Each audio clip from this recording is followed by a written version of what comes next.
أعوذ بالله من الشيطان الرجيم. بسم الله الرحمن الرحيم. يوصيكم الله في أولادكم للذكر مثل حظ الأنثيين. فإن كن نساء فوق اثنتين فلهن ثلثا ما ترك، وإن كانت واحدة فلها النصف. صدق اللہ العظیم.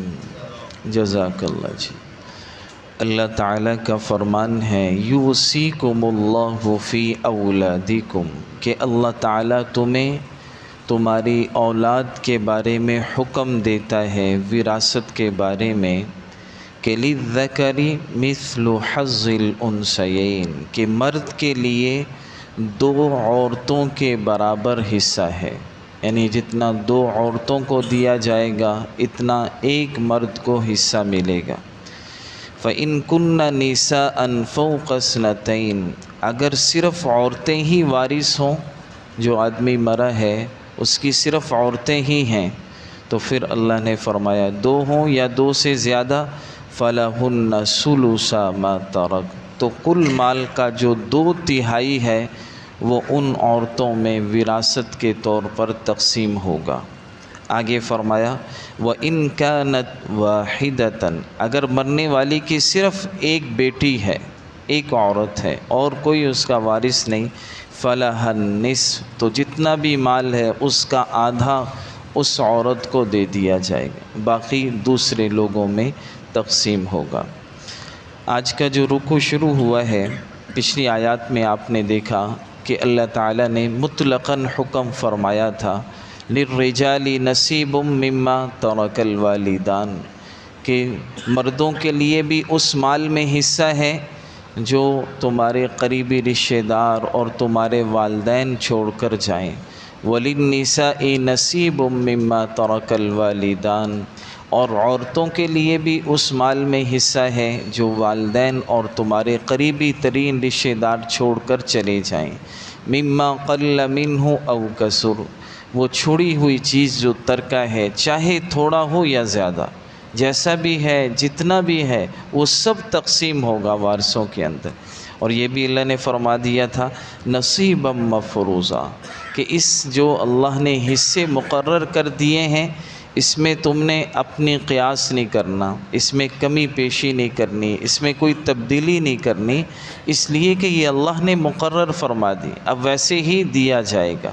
اور یہ بھی اللہ تعالیٰ نے فرمایا تھا کہ بعض لوگ ایسے ہیں جو وراثت میں دوسروں کا حصہ نہیں دیتے، یتیموں کا مال جو ہے، چھوٹے بچے ہوتے ہیں ان کے مال پہ قبضہ کر لیتے ہیں. تو قرآن میں اللہ نے فرمایا وَلْيَخْشَ الَّذِينَ، ان لوگوں کو ڈرنا چاہیے جو یتیموں کے مال میں خرد برد کرتے ہیں. اگر یہ مر جاتے اور ان کے بچے پیچھے یتیم رہ جاتے، کوئی ان کے بچوں کے ساتھ ایسا کرتا تو انہیں کیسا لگتا؟ کوئی بھی نہیں چاہتا کہ میرے بچوں کے ساتھ ایسا ہو. ہر آدمی کو یہ فکر ہوتی ہے کہ میرے مرنے کے بعد میرے چھوٹے بچوں کا کیا ہوگا. تو فرمایا جیسے انہیں فکر ہے ایسے ہی انہیں کسی دوسرے کے بچوں کی بھی فکر کرنی چاہیے. فَلْيَتَّقُوا اللَّهَ، اللہ سے ڈرنا چاہیے. وَلْيَقُولُوا قَوْلًا سَدِيدًا، سیدھی سیدھی بات کرنی چاہیے. اور آگے اللہ نے بڑی سخت بات بیان فرمائی تھی اِنَّ الَّذِينَ يَأْكُلُونَ أَمْوَالَ الْيَتَامَى ظُلْمًا، کہ جو لوگ یتیموں کا مال لاحق کھاتے ہیں، وراثت میں یہ اس کا حصہ بنتا نہیں تھا، کسی اور کا تھا، اس نے اس پر قبضہ کر لیا، یتیموں کے مال پہ قبضہ کر لیا، اس کو اپنی ملکیت میں لے لیا. فرمایا انما یأکلون فی بطونہم نارا، کہ یہ تو اپنے پیٹوں کے اندر آگ کو بھر رہے ہیں.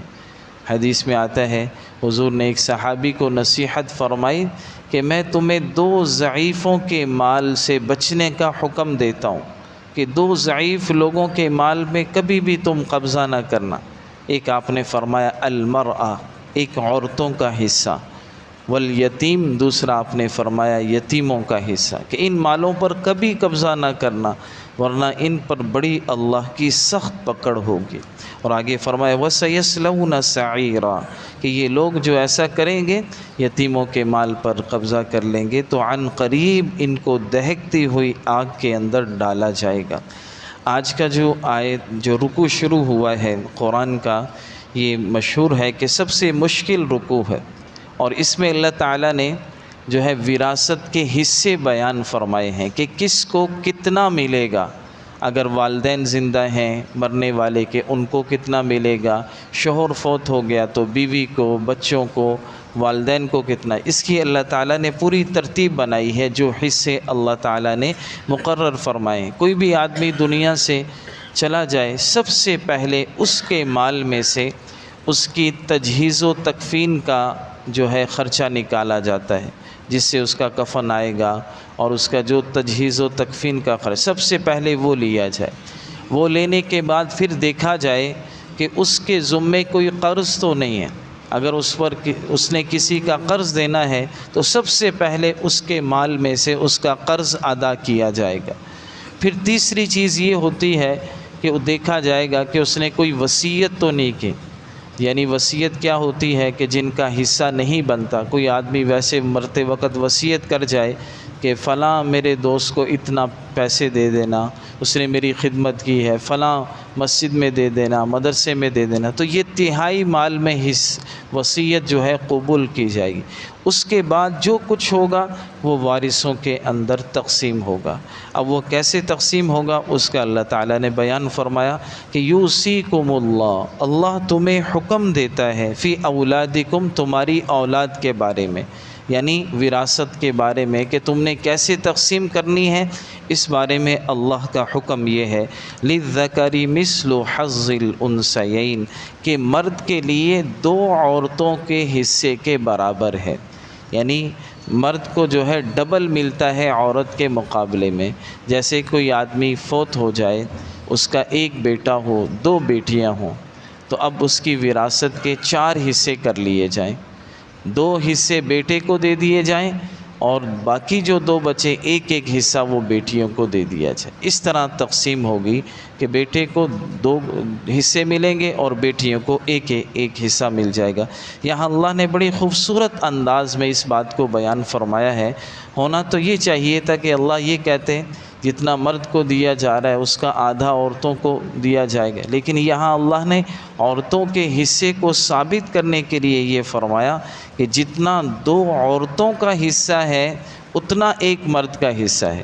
تو یعنی یہاں بھی اللہ تعالیٰ نے اس بات کو وضاحت کے ساتھ فرما دیا کہ عورتوں کو وراثت میں ضرور حصہ دیا جائے گا۔ پھر آگے اللہ نے مزید تفصیل بیان فرمائی فَإِن كُنَّ نِسَاءً فَوْقَ اثْنَتَيْنِ، اگر کوئی آدمی ایسا ہے مرنے والا کہ اس نے صرف پیچھے عورتیں ہی چھوڑی ہیں، بیٹا کوئی نہیں ہے اس کا جو ہے، تو اس کے لیے یہ ہے فرمایا کہ وہ اگر ایک عورت ہوگی تو اس کو کل مال کا جو ہے آدھا مل جائے گا۔ وَإِن كَانَتْ وَاحِدَةً فَلَهَا النِّصْفُ، کہ مرنے والے کی صرف ایک بیٹی تھی اور بیٹا وغیرہ کوئی نہیں ہے تو سارے مال کا بیٹی کو آدھا دے دیا جائے گا، اور باقی جو ہے اور جو اس کے قریب ترین رشتہ دار ہوں گے ان کے اندر تقسیم ہوگا۔ اور اسی طرح اگر عورتیں 2 ہیں یا 2 سے زیادہ ہیں تو پھر اللہ تعالیٰ نے یہ حکم دیا فَلَهُنَّ ثُلُثَ مَا تَرَكَ، تو پھر کل مال کا جو 2/3 ہے وہ ان عورتوں میں تقسیم ہو جائے گا، اور جو باقی حصہ ہے وہ جو اس کے اور رشتہ دار ہیں، جو قریبی ترین رشتہ دار ہیں، ان کے اندر تقسیم ہوگا۔ تو یہ اللہ تعالیٰ نے آج جو ہے عورتوں کے حصے کی تفصیل بیان فرما دی کہ اگر مرنے والے کی صرف عورتیں ہیں تو پھر ان کے درمیان جو ہے مال کی اس طرح تقسیم ہوگی۔ باقی اگر والدین ہیں اور اولاد بھی ہے، والدین کو کتنا ملے گا یہ آگے اللہ تعالیٰ نے مزید تفصیل سے بات بیان فرمائی ہے۔ اللہ تعالیٰ ہم سب کو عمل کی توفیق عطا فرمائے۔